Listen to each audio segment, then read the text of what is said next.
Israel, politik, dan sepak bola. Sebab beginilah firman Tuhan semesta alam, yang dalam kemuliaannya telah mengutus aku mengenai bangsa-bangsa yang telah menjara kamu. Sebab siapa yang menjama kamu, berarti menjama biji matanya. Sakaria 2 ayat 8. Ruang publik kita gaduh karena FIFA telah membatalkan Indonesia sebagai tuan rumah sepak bola U20. Kesebelasan Indonesia tak lagi mungkin bertanding. Kegaduhan terjadi karena tanpa diduga kesebelasan Israel lolos kualifikasi. Protes keras terjadi karena kebijakan politik luar negeri Indonesia yang anti-Israel. Protes dilayangkan baik oleh politikus Islam garis keras maupun politikus dan birokrat nasionalis. Mereka mencampur adukkan politik dengan olahraga. Siapakah yang diuntungkan? Jelas bukan kita dan juga bukan Palestina yang kita bela. Para politikus dan birokrat yang menolak Israel bertanding, mereka hanya populis. Sejatinya mereka munafik tulen.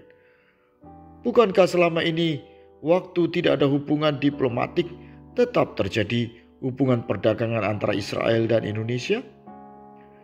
Bahkan ada senjata Angkatan Bersenjata Republik Indonesia yang juga dibeli dari Israel. Pemerintah kita telah bersikap seolah-olah menjadi lebih anti-Israel dibanding sikap Palestina terhadap Israel. Kita lebih Palestina daripada Palestina.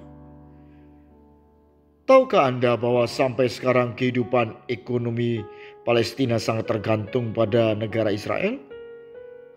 Dan banyak warga Palestina yang bekerja di Israel. Mereka setiap hari keluar masuk perbatasan layaknya warga Malaysia di Johor baru yang bekerja dan keluar masuk ke Singapura. Pasokan listrik di Palestina pun berasal dari Israel. Jadi seharusnya kita tidak perlu membenci atau anti-Israel lebih dari Palestina sendiri yang membenci Israel. Kebencian terhadap Israel telah berlangsung lama. Banyak orang berharap negara Israel tak ada dalam peta. Apakah ini mungkin? Kebencian membuat orang tak lagi rasional. Politik dan segala alasan lain dibangun untuk melenyapkan eksistensi Israel. Apakah mungkin? Dalam sejarah, negara kecil ini pernah dikeroyok beberapa kali oleh negara Arab di sekitarnya, namun tetap tak terkalahkan. Hari ini para pengeroyok termasuk dua terbesar yaitu Saudi dan Mesir telah mengadakan hubungan diplomatik. Sebenarnya Gus Dur saat jadi presiden sempat melakukan terobosan dengan mengadakan dialog dengan organisasi penting di Israel. Namun pemerintah sekarang justru kembali membekukannya.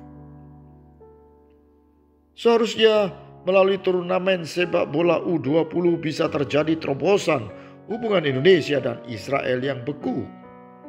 Karena sepak bola adalah agama baru yang mazhabnya lebih fleksibel. Sportivitas dan kegilaan di dalam sepak bola akan menghapuskan semua perbedaan sara dan juga perbedaan pandangan politik. Kesempatan ini telah disia-siakan. Ego politik dan kebencian yang disulut doktrin agama telah dibuat membara. Nasi telah menjadi bubur. Sesal dan kecewa tak lagi berguna. Apakah sebagai bangsa kita bisa belajar dari kebodohan akibat kebencian yang berlarut? Apakah yang bisa kita pelajari dari kesalahan besar ini?